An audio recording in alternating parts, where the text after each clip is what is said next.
Helo bobl, gai gyflwyno fy hun. Fy enw ydy William Morgan. Esgob William Morgan i chi. Da chi wedi clod amdana i? Na fo?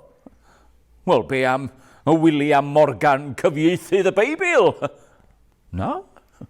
Wel, roeddwn i'n enwog iawn yn fy nydd, a gadewch i mi ddweud fy hanes wrthoch chi.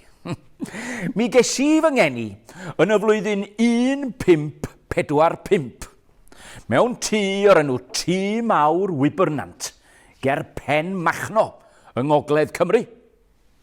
Oedd hynny bron i 500 mlynedd yn ôl, a mae'r tŷ dal i sefyll heddiw. Mae rai byna fildar sta o gwmpas amser hynny. Oedd, fedrwch chi fynd yno i weld o. Croeso i chi wneud. Rwan ta, pan oeddwn i'n fachgen ifanc, roedd gen i ffrind gora o'r enw Edmund Prys. Ac roedd Edmund a finna'n mynd i'r ysgol, da chi'n gweld?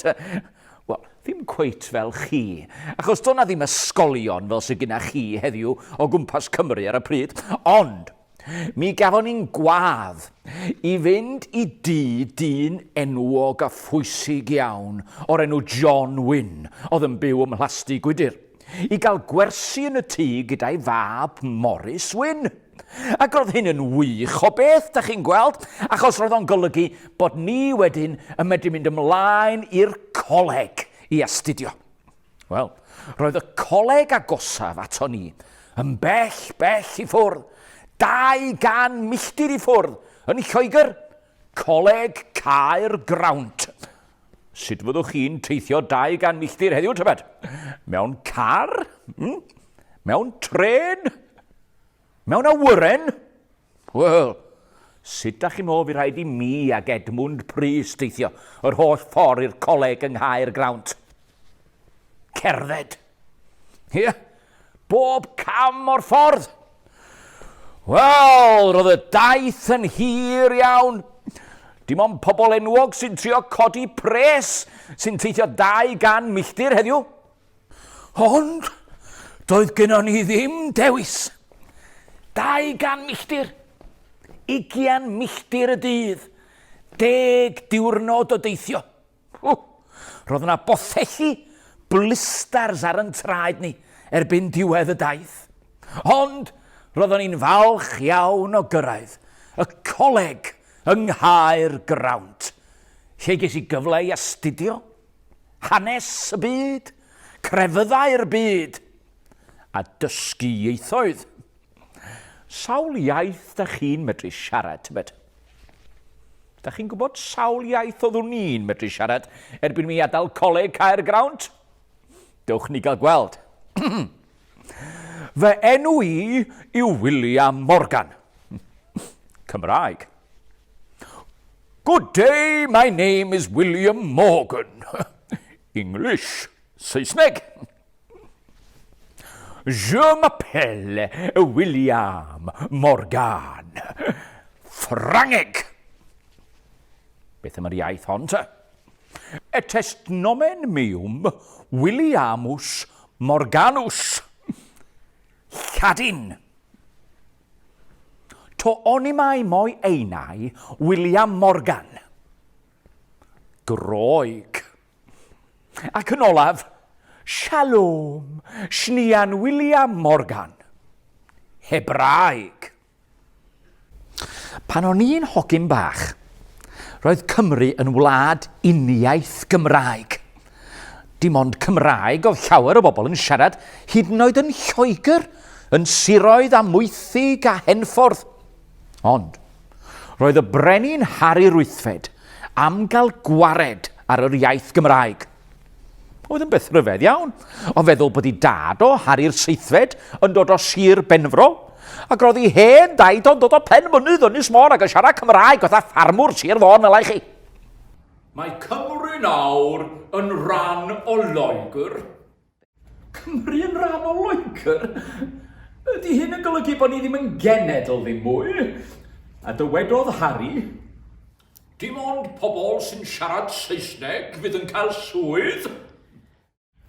Ydy hyn yn golygu bod chi'n gwrthod rhoi swydd i unrhyw un sydd ddim yn siarad Saesneg? Ydy, OMB. O mam bach. Doedd pobl Cymru ddim yn hapus iawn am hyn, achos dim ond Cymraeg oedd y rhan fwyaf o bobl yn siarad yng Nghymru, da chi'n gweld? Ac felly, mi nath nifer o bobl yng Nghymru oedd efo chydig bach o bres ddysgu siarad Saesneg, mwyn dod ymlaen yn y byd o dan Harri'r Wythfed. Wrth gwrs roeddwn ni yn siarad Saesneg, a mi gefes i fy swydd gyntaf fel ficer ar eglwys Llanbadarn Fawr ger Aberystwyth. Roedd crefydd ar y pryd yn gymleth iawn. Gadewch i mi geisio esbonio. Cyn fy ngeni, y brenin cyntaf o frenhinoedd y Tuduriaid oedd y dyn yma, brenin Harri'r Seithfed. Roedd Harri'r Seithfed yn perthyn i'r ffydd Gatholig, a pennaeth y ffydd Gatholig oedd y pab yn y Vatican yn Rhufain. Nawr te, am bod Harri'r Seithfed yn Gatholig, roedd rhaid i chi, bobl o wlad i gyd, fod yn Gatholig hefyd. Ac roeddech chi'n hapus iawn gyda hynny, achos Catholigion oeddech chi wedi bod yng Nghymru ers canrifoedd. Ond dyma brenin Harri'r Seithfed yn marw. Ar ei ôl daeth ei fab, Harri'r Wythfed. Roedd y dyn mawr iawn yma hefyd ar y cychwyn yn Gatholig. Ond doedd Harri'r Wythfed ddim yn hapus iawn gyda'i wraig gyntaf. Ac roedd o eisiau ysgariad, difors. Doeddech chi'n methu gwneud dim byd yn y byd bryd hynny, os nad oedd y pab yn y Vatican yn rhoi caniatad i chi. Dyma Harri'r Wythfed yn gofyn wrth y pab yn y Vatican os fysa fo'n cael ysgariad. A dyma'r pab yn dweud, na. Wel, roedd Harri'r Wythfed wedi gwylltio gymaint, dyma fo'n penderfynu gadael y ffydd Gatholig ac ymuno gyda ffydd newydd oedd yn crwydro drwy Ewrop ar y pryd o'r enw'r ffydd Brotestanaidd. A dyma fo'n gwneud ei hun yn bennaeth yr eglwys Brotestanaidd. Da chi'n medru gwneud pethau fel yna pan da chi'n frenin, da chi'n gweld. Oedd o'n golygu bod o'n cael bob un ceiniog oedd da chi'n rhoi yn plat y casgliad yn yr eglwys ar ddydd Sul. Ia. Am bod o yn Brotestant, roedd rhaid i chi, bobl o wlad, fod yn Brotestaniaid hefyd. Ond dyma Harri'r Wythfed yn o fuan yn marw. Wedi Harri'r Wythfed, daeth ei fab, Edward y Chweched, yn frenin. Bachgen ifanc oedd Edward y Chweched, ter un oed â chi. A dyma fo'n dilyn ei dad yn y ffydd Brotestanaidd. Ond mai dim ond ifanc oedd o, dim ond 6 mlynedd bydd o fyw fel brenin. A dyma Edward y Chweched hefyd yn marw. Nesa, dyma'i chwaer, Mari Tudur, yn dod yn frenhines. Roedd Mari Tudur wedi priodi gyda Sbaenwr ac yn byw ar un pryd yn Sbaen. Ola, Mari! Roedd hi'n perthyn i'r ffydd Gatholig, fatha pobl Sbaen. A dweud y gwir, roedd hi'n casau Protestaniaid, fatha chi. Yeah. A dyma hi'n gorchymyn lladd 300 o Protestaniaid. Roedd Mari yn casau Protestaniaid gymaint. Dyma hi'n gorchymyn fod Protestaniaid wedi marw'n barod yn cael eu codi o'i beddi mwyn gwneud yn siŵr bod nhw wedi marw. A sut oeddech chi am ladd nhw eto, Mari? Llosgwch nhw. Ia, dyma hi'n gorchymyn i llosgu nhw, cofiwch. Dyna sut cafodd hi'r enw Mari Weidlyd. Ac am bod hi'n Gatholig, roedd rhaid i chi, bobl o wlad, fod yn Gatholigion hefyd. Ond dyma Mari Tudur yn marw. Ar ei ôl hi, daeth brenhines arall i'r orsedd, Elizabeth y Cynta. Dyma Elizabeth y Cynta yn penderfynu dilyn ei thad Harri'r Wythfed yn y ffydd Brotestanaidd. Ac oedd hynny'n golygu bod rhaid i chi, bobl o wlad, fod yn Brotestaniaid hefyd. Ond chwarae teg i Elizabeth y Cynta. Doedd hi ddim yn meindio fod yna Gatholigion yn byw yn y wlad hefyd. Ac am y tro cyntaf ers hir iawn, roedd yna Brotestaniaid a Catholigion yn byw yn heddychlon drws nesa i'w gilydd. O, braf ynde. Ond, roedd yna rhywbeth ychwanegol yn y mix yn fan hyn. Da chi'n gweld, roedd y pab yn siarad iaith wahanol iawn. Roedd y pab yn siarad Lladin, a doeddech chi, pobl Cymru, ddim yn deall Lladin. Roedd bob peth oedd yn digwydd yn yr eglwys Gatholig yn Lladin. Roedd y Beibl yn Lladin. A dyma'r Frenhines Elizabeth y cyntaf yn penderfynu bod yr eglwys Brotestanaidd yn mynd i fod yn wahanol. Roedd i bob un ficer oedd yn gweithio yn yr eglwys yng Nghymru siarad iaith y bobl, sef Cymraeg. A dyma Elizabeth y cyntaf hefyd yn gorchymyn bod rhaid i'r Beibl gael ei gyfieithu i'r iaith Gymraeg. Waw. Be da chi'n feddwl ddigwyddodd nesaf? Erbyn hynny, ro'n i'n byw yn fy nghartref newydd yn Llanrhaeadr y Mochnant yng nghanolbarth Cymru. Ro'n i wedi cael swydd fel ficer, na chi'n gweld, ac ro'n i wedi priodi fy ngwraig, Catherine. A dyma ni'n eistedd wrth y bwrdd yn cael ein cinio dydd Sul, bob peth ond y tatws, oedden nhw heb gyrraedd y wlad eto. A dyma na gnoc ar y drws. Ac wrth y drws, roedd yna ddyn gyda sgrôl yn ei law.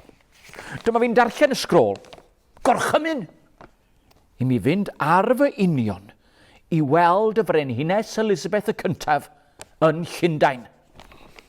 Ymgynghori gyda'r wraig, iawn siŵr William medda hi, ac i ffwrdd â fi. Yma'n hir a hwyr mi gyrhaeddais i Llundain, a dyna lle roedd y Frenhines Elizabeth yn eistedd ar ei gorsedd. Wil? Iaich mawr hydi, mi alwoch chi amdanau? Dwi am i chi gyfieithu rhywbeth i mi. O, wrth gwrs i'ch mawr hydi, rhyw lythyr bach at y brenin yn Sbaen efallai, neu rhyw lythyr cas at y pab yn Rhufainia. Na. Hwn. Y Beibl? Ond eich mawr hydi, mae'n newydd gael ei gyfieithu i'r Saesneg mae'r Beibl, a mi gymerodd i 12 o bobl i wneud y gwaith. Da chi eisiau fi gyfieithu hwn i gyd i'r Gymraeg ar ben fy hun? Falle fydde wedi marw cyn gorffen. Ond wrth gwrs, chi yw'r Frenhines, ac mi geisiau fy ngorau glas i chi. I ffwr a fi felly, ar fy union yn ôl i Llanrhaeadr y Mochnant. Wel, am y 10 mlynedd nesaf, dyma fyddai fy ngwaith. O'n i'n ddim prysur wyddoch chi. Ond am amser i siafio na thorri'n wallt na dim. Ar ôl 10 mlynedd, dwi'n siŵr mod i'n edrych fel hyn. Wel, o'n i'n gofod ysgrifennu'r cwbl gyda fflien ac inc. Plien gwydd oedd fy ffefryn i. Ysgrifennu'r cwbl ar groen gafr, da chi'n gweld? Wel, roedd papur yn ddrud iawn. Dychmygwch y gwaith oedd ymlaen. Reit. Genesis, adnod 1, pennod 1. In initiae, yn y dechreuad. Hawdd. Dixit autem Deus et firmamenta caeli. Os gan rwy'n eiriadur. 10 mlynedd caled o waith, nes bod y Beibl yn barod i'w gyhoeddi. Fysa'n hawdd iawn heddiw, yn bysa? Ysgrifennu'r cwbl ar gyfrifiadur, ei yrru ar e-bost i'r printar. Ond nôl bryd hynny, da chi'n gweld, dim ond newydd ei greu gan ddyn ar enw William Caxton oedd y wasg. Yeah. A dyma na ddyn pwysig arall o'r Almaen, o'r enw Johann Gutenberg, yn dod draw i Llundain i'm helpu i argraffu y Beibl yn Gymraeg. Ar ôl 10 mlynedd caled o waith fel ydes i, oedd y Beibl yn barod i'w gyflwyno i bobl Cymru ac i'r Frenhines Elizabeth. Fanffer os gwelwch yn dda! 1588 oedd y flwyddyn bwysig yn hanes ein gwlad, a mina'n cyflwyno fy Beibl yn Gymraeg i bobl Cymru. Wel, mi gafodd y Beibl yma dderbyniad gwresog wyddoch chi. A dyma Elizabeth y cyntaf yn penderfynu rhoi y 2 swydd bwysicaf yn yr eglwys yng Nghymru mi. Mi nath i fi yn Esgob, Llanelwy yn y gogledd, ac yn esgob Llandaf yn y de. A phobl Cymru yn darllen Cymraeg am y tro cyntaf llawer ohonyn nhw. A wyddwch chi be? Mai ceisio troi pobl Cymru yn brotestaniaid oedd bwriad Elizabeth y cyntaf. Mi lwyddodd hi hefyd i wneud yr iaith Gymraeg yn boblogaidd iawn iawn ar adeg bregus yn ei hanes. A drwchwch arna chi, cannoedd ar gannoedd o flynyddoedd yn ddiweddarach yn dal i siarad Cymraeg yn ein gwlad. A llawer o bobl yn dweud fod hynny oherwydd fy ngwaith pwysig i, yr esgob William Morgan. Cofiwch amdano fi. Hwyl fawr!